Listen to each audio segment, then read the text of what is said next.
Next transaction हमारा है sold half of the above goods to Chandrakant at profit of 30% on cast.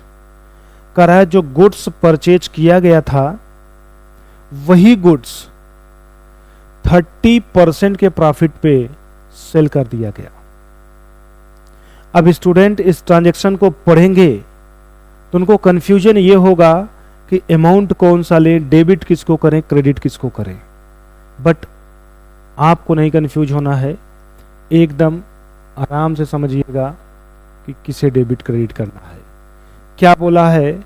Sold half of the above goods. तो इसका मतलब इन दोनों को ऐसे कनेक्ट कर दीजिए।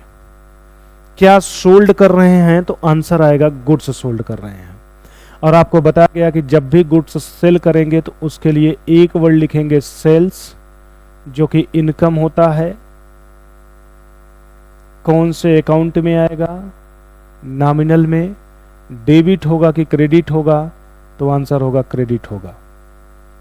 तो क्रेडिट किसको किया जाएगा ये पता चल गया, सेल को। अब ये गुड्स किसको सेल किया गया? चंद्रकांत को। तो चंद्रकांत तो किसी पर्सन का नाम है, और पर्सन का नाम है तो कौन से अकाउंट में आएगा? तो आंसर होगा पर्सनल। अब पर्सनल का रूल क्या कहता है? तो पर्सनल का रूल कहता है रिसीवर को डेबिट करेंगे, गिवर को क्रेडिट करेंगे। तो ये चंद्रकांत क्या है? तो आंसर होगा रिसीवर है। और रिसीवर है तो क्या होगा? तो आंसर होगा डेबिट होगा। तो चंद्रकांत को करेंगे डेबिट। आगे बोला है प्रॉफिट ऑन 30% ऑन कास्ट। तो 30% के प्रॉफिट पे सेल किया गया। तो डेबिट और क्रेडिट कौन होगा ये तो आपने डिसाइड कर लिया ब्रेक करके। बस मैटर फंसा है तो अमाउंट को लेकर के। तो चलिए पहले एंट्री कर लेते हैं, फिर अमाउंट को लिखते हैं। तो डेबिट कौन होगा? तो आंसर होगा चंद्रकांत। तो Chandrakant account debit to. Credit कौन होगा? तो सेल, तो to sales account.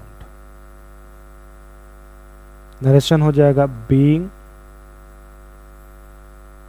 Goods sold at 30% profit on caste. 30% के प्रॉफिट पे सेल कर दिया गया। ये हमारा एंट्री हो गया। अब क्वेश्चन बनता है अमाउंट कितना लिखें। तो क्या बोला है? ऊपर का जो ट्रांजैक्शन है उसी ट्रांजैक्शन का हाफ सेल किया गया है। तो आप देख लीजिए ऊपर का ट्रांजैक्शन कितने रुपए का था? 30,000 का है ना।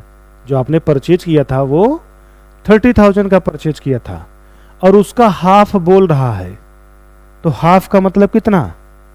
15,000। इसका मतलब 15,000 कास्ट है जो गुड्स आपने परचेज किया था। अब उसमें प्रॉफिट जोड़ दीजिए, क्योंकि cost plus profit is equal to sale होता है। प्रॉफिट जोड़ दीजिए। अब प्रॉफिट कितना जोड़ना है? तो बोला 30% ऑन कास्ट। कास्ट का 30%। तो अगर हम पूछे प्रॉफिट कितना रुपया है तो सोचिए 30% निकालना है, वो भी किसका? ऑफ कास्ट का। तो कास्ट तो हमें पता है कितना है। कास्ट हमें पता है कितना? 15,000।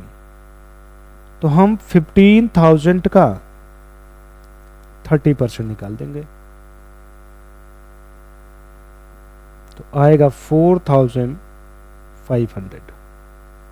4,500 मतलब जो प्रॉफिट लिया जा रहा है वो 4,500 लेकर के 19,500 रुपीज में सेल कर दिया गया। तो ये ट्रांजैक्शन कितने रुपए से रिकॉर्ड होगा? तो इसका आंसर होगा 19,500 रुपीज से। तो आप अमाउंट के कॉलम में मेंशन करेंगे 19,500, 19,500। ये जहां आप जर्नल एंट्री बना रहे हैं उसी के बाहर वर्किंग नोट में चाहें तो प्रेजेंटेशन करके दिखा भी दीजिएगा, जिससे जो भी कॉपी चेक करे उसे ये पता चल जाए कि ये कहां से लाया गया। ठीक है, तो इस तरीके से आपकी ये एंट्री पास हो गई, जिसको आप लोग नोट करिए। फिर हम लोग आगे भी बहुत सारे ऐसे ट्रांजैक्शन हैं जिनके बारे में डिस्कस करेंगे, इसको नोट करिए। फिर अगला ट्रांजैक्शन देखते हैं।